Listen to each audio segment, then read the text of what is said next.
بسم اللہ الرحمن الرحیم۔ السلام علیکم ناظرین کرام، آپ دیکھ رہے ہیں اردو گروپ ٹی وی اور میرا نام ہے سید توصیف۔ کینیڈا میں آج 26 دسمبر رات کے 11 بج رہے ہیں اور آج ہم چند اہم خبروں پر گفتگو کریں گے۔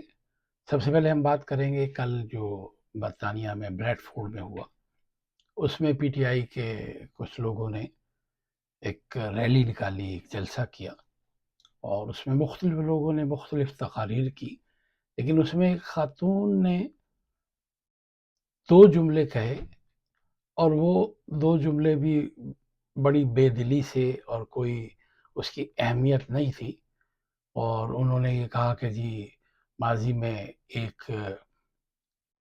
ان کا اشارہ ظاہر یہی ضرورت کی طرف تھا کہ جی ایک جہاز میں ان کی ہلاکت ہوئی، اور دوسرا جو ہے وہ گاڑی کے دھماکے میں مارا جائے گا۔ اب یہ کوئی بات اتنی بڑھانے والے تھی نہیں، ہے تو غلط جس نے بھی یہ جملہ کہا، لیکن یہ نہ تو کوئی وہاں پہ کوئی لیڈر تھا، نہ کوئی پی ٹی آئی کا کوئی عہدیدار ایسا تھا جس نے کوئی بات کی ہو، نہ کوئی پی ٹی آئی کا کسی ملک کا کوئی عہدیدار ایسا تھا جو تقریر کرتا جس کے خلاف ایک کارروائی کا ایک جواز بنتا۔ وہ لگتا یہ ہے کہ وہ عورت ایک ایسا جملہ کہنا چاہ رہی تھی، یعنی آپ یہ کہہ سکتے ہیں کہ وہ ایک قسم کی بد دعا والا اسٹائل تھا اس کا کہ ایسا ہوگا۔ اس میں حیران ہوں کہ اسٹیبلشمنٹ، دفتر خارجہ، تمام وزراء اور بہت اہم سطح کے شخصیات، وزارت داخلہ امور کے وزیر مملکت اور وزیر اطلاعات، انہوں نے اس کو بہت بڑا ایشو بنایا، اور دفتر خارجہ نے تو باقاعدہ برطانوی جو ڈپٹی ہائی کمشنر ہیں، ڈپٹی ہیڈ آف مشن ہے، ان کو دفتر خارجہ بلایا، اور ان کو میرا خیال ہے میٹ کینل ان کا نام ہے، انہیں بلا کر ایک احتجاج ریکارڈ کرایا، اور انہیں ڈیمارش بھی دیا، اور کہا کہ جی وہ اپنی سرزمین پر پاکستانی قیادت کو دی جانے والی دھمکیوں کا نوٹس لیں۔ بیسیکلی یہ ایک دھمکی نہیں تھی، ایک حماقت تھی یہ جس نے بھی کی، اور اس حماقت پہ مزید حماقت کرنے والے لوگوں کی عقل پہ ماتمی کیا جا سکتا ہے کہ انہوں نے اس ایشو کو اتنا بڑھا چڑھا کر بیان کیا گیا کہ برطانیہ میں نہ صرف پاکستانی کمیونٹی بلکہ خود برطانوی جو حکام ہیں وہ حیران اور پریشان ہوئے ہوں گے۔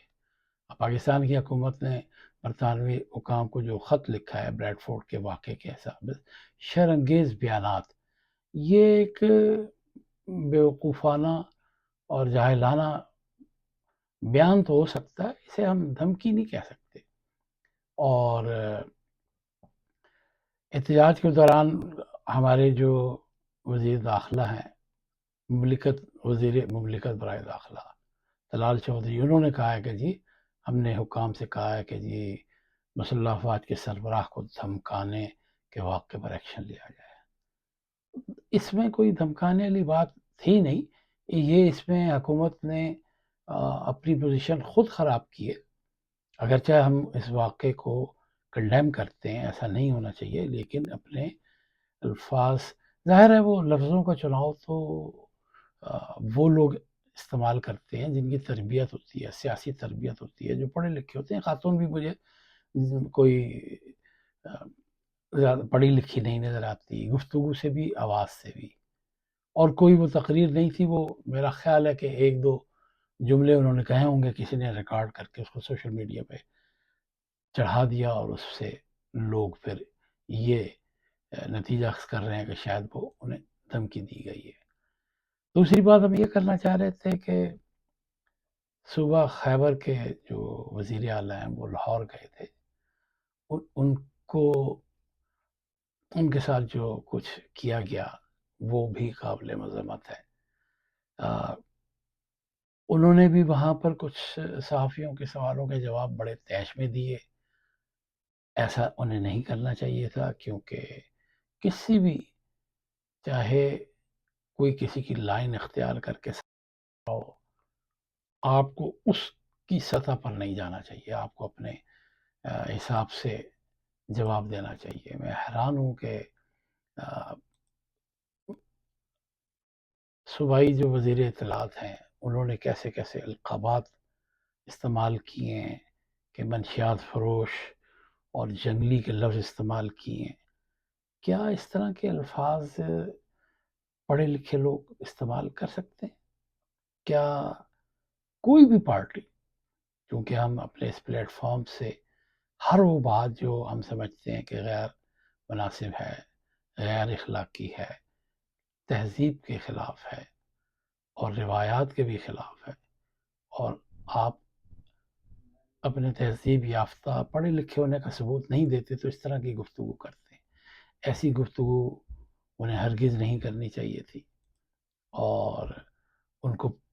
پروٹوکول اسی طرح دینا چاہیے تھا۔ وہ ایک صوبے کے وزیر اعلیٰ ہیں اور ان کے ساتھ زیادتی کی گئی ہے۔ اب سہیل آفریدی جو ہیں وہ سرکاری سطح پر کے پی سے پنجاب گئے تھے، ان کے ساتھ اس طرح کا رویہ اختیار کرنے کی ضرورت نہیں تھی۔ آپ اپنے جملوں سے، اپنی گفتگو سے، اپنی بات چیت سے، اپنے عمل سے اپنے خلاف خود ہی لوگوں کو موقع دے دیتے ہیں گفتگو کرنے کا۔ تو یہ صوبائی وزیر اطلاعات جو ہیں جنہیں لوگ عظمہ بخاری کہتے ہیں، میرا خیال ہے عزم سے ان کا عظمہ ہے، بعض لوگوں نے عظمہ کہتے ہیں، لیکن وہ اپنے آپ کو کہلواتی ہیں میرا نام عظمہ ہے۔ تو انہیں یہ گفتگو اور تہذیب کا دامن برقرار رکھنا چاہیے، ایسی گفتگو سے گریز کرنا چاہیے۔ اس کے علاوہ ہم بات کر رہیں گے متحدہ عرب امارات کے جو شیخ محمد زائد النہیان جو ہیں وہ پاکستان کے دورے پر آئے ہیں، اور میرا خیال ہے کہ ان کا یہ دورہ زیادہ تر نجی نوعیت کا تھا۔ ایک تو نجی نوعیت کا یہ ہے کہ آپ کو پتہ ہے کہ ان کا رحیم یار خان میں محل ہے جہاں وہ ایک نایاب پرندہ ہے تلور،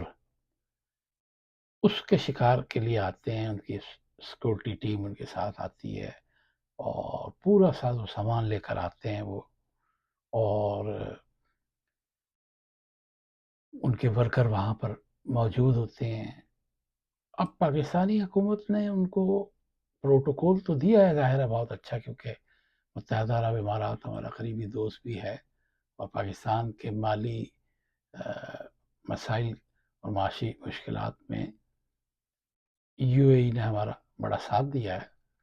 اور کہا جا رہا ہے کہ جی ان کا جو استقبال کیا گیا ہے، ظاہر ہے وزیر اعظم اور فیلڈ مارشل اور کابینہ کے ارکان نے کیا، ان کو 21 توپوں کی سلامی بھی دی گئی، گارڈ آف آنر بھی پیش کیا گیا، اور ہمارے JF-17 طیاروں نے جب وہ ہماری حدود میں آئے تو ان کو حفاظتی حصار میں بھی لیا، جو کہ بہت اچھی بات بھی ہے، حفاظت بھی ہونی ضروری ہے۔ لیکن حکومت نے کوئی زیادہ تفصیلات شائع نہیں کی گئی، بس یہ بتایا کہ جی معیشت پر اور سرمایہ کاری پر اور انفراسٹرکچر پر اور IT ٹیکنالوجی پر ہم پیش رفت کریں گے۔ تو اس سے ظاہر ہوتا ہے کہ یہ ان کا دورہ اس طرح آفیشل نہیں تھا، اور بعض خبروں میں یہ بھی کہا جا رہا ہے کہ شاید فیلڈ مارشل کی کوئی اپنی نجی گھر میں کوئی تقریب تھی، غالباً کوئی کسی بیٹے یا بیٹی کی کوئی تقریب ہو سکتی ہے، کوئی اس کی تصدیق نہیں ہوئی، لیکن بہت سارے صحافیوں نے ایک قیافہ اور قیاس آرائیاں وہ اختیار کی جا رہی ہیں کہ جی ان کی بیٹی کی شاید کوئی منگنی تھی، وہ اس میں شرکت کے لیے آئے تھے، جس کے امکانات کم ہیں، یہ زیادہ ہے کہ وہ شکار کے لیے وہاں آئے تھے۔ اس کے علاوہ ہم بات کریں گے کہ جی احسن اقبال جو انٹرویو دے رہے تھے ایک ٹی وی چینل پہ، اور بات کرتے کرتے اچانک ان کے کیمرے کے سامنے کسی شخص نے ایک ہاتھ سا لہرایا اور وہ ان کا انٹرویو جو ہے وہ رک گیا اور پاز آ گیا، اور اس کے بعد پھر انہوں نے اگلے دن بتایا کہ یہ اس پہ بھی لوگوں نے ولاگ کیے، بڑے بڑے اس پہ تبصرے آئے، کسی نے کچھ کہا، کسی نے کہا کہ اقبال احسن کو اسٹیبلشمنٹ نے روک دیا، کسی نے کہا کہ ان کے فیملی میں، میرا اپنا خیال ہے کہ شاید کوئی فیملی کے کوئی رکن ہوں گے جنہوں نے کوئی بات کرنی ہوگی کہ آپ رکیں، اور وہ ان ایون ایسا ہو گیا، کوئی نہ تو پلان تھا نہ کوئی ایسا تھا کہ جی بہت ہی کوئی سختی کے ساتھ انہیں کہا گیا ہو. اور ہمارے ہاں چھوٹی سی بات کو بہت بڑا چڑھا کر بیان کیا جاتا ہے، اور سوشل میڈیا تو شتر بے مہار ہے، کوئی بھی شخص کچھ بھی کہہ سکتا ہے. تو اس کے علاوہ ہم بات کریں گے کہ اب 27 دسمبر یہاں شروع ہونے والا ہے، اور 27 دسمبر 2007 محترمہ بے نظیر بھٹو کا یوم شہادت کہا جاتا ہے. کچھ لوگ اس حوالے سے مختلف رائے رکھتے ہیں. تو ان کی 18ویں برسی منائی جا رہی ہے، اور اس موقع پہ سندھ میں بھی اور کشمیر میں، پاکستان آزاد جموں کشمیر میں عام تعطیل کا اعلان کیا گیا، اور گڑھی خدا بخش میں سیکورٹی کے سخت انتظامات کیے گئے ہیں. کہا جاتا ہے کہ وہاں کوئی 10,000 پولیس اہلکار تعینات کیے گئے ہیں، اور وہاں پہ آصفہ بھٹو گڑھی خدا بخش میں شہید ذوالفقار علی بھٹو، بے نظیر بھٹو کے مزاروں پر حاضری بھی انہوں نے دی ہے، فاتح خوانی بھی کی ہے، اور گورنر خیبر پختونخوا اور دوسرے صوبائی وزراء بھی وہاں پہنچے، اور بے نظیر کو خراج عقیدت بھی پیش کیا ہے. اور راولپنڈی میں لیاقت باغ میں جس جگہ بے نظیر کو ہلاک کیا گیا تھا، وہاں پر بھی جیلوں کی آمد ظاہر شام تک جاری رہے گی، اور فاتح خوانی ہوگی، اور لوگ ان کی یاد میں ظاہر ہے ان کے کارناموں کو یاد کریں گے. ایشیا کی اور مسلم دنیا کی پہلی خاتون وزیر اعظم تھی، اور انتہائی تعلیم یافتہ، اور 2 مرتبہ وہ وزیر اعظم رہیں، اور ٹریجڈیز انہوں نے اپنی لائف میں بہت دیکھی، کہ والد کو، 2 بھائیوں کو ہلاک کیا گیا، پھر وہ خود بھی دہشت گردی کا شکار ہوئیں، والدہ ان کی کافی بیمار رہنے کے بعد دنیا سے گئیں. تو ایک بڑی ٹریجڈی اور ٹریجک لائف انہوں نے گزاری، لیکن ان کا ویژن یا ان کی دور اندیشی یا سیاسی حوالے سے ان کا ایک بڑا مقام تھا پاکستان کی سیاست میں. اور آخر میں ہم صرف ایک گفتگو کریں گے کہ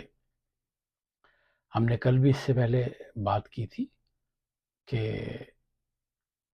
فیصل آباد میں چند جن خواتین کو، بزرگ خواتین کو، کچھ لوگوں نے عمرے کا جھانسا دے کر سعودی عرب بھیجا تھا، ان لوگوں کو سخت سے سخت سزا دی جائے، اور ان خواتین کو رہا کرانے کے لیے حکومت اپنا اثر و رسوخ استعمال کرے. بہت شکریہ. Thank you.